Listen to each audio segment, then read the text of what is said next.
क्या बात है, बड़ा शानदार नज़ारा है भाई। तगड़ी आज देख लो दिवाली को ये पानी की बौछार चल रही है, बहुत ही खूबसूरत।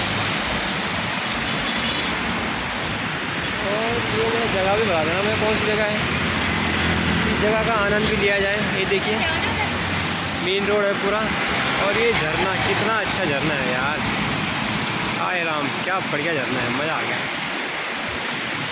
ये देखिए सर पानी की बौछार चल रही है बड़ी ज़बरदस्त तरीके से, बड़ा शानदार नज़ारा है भैया।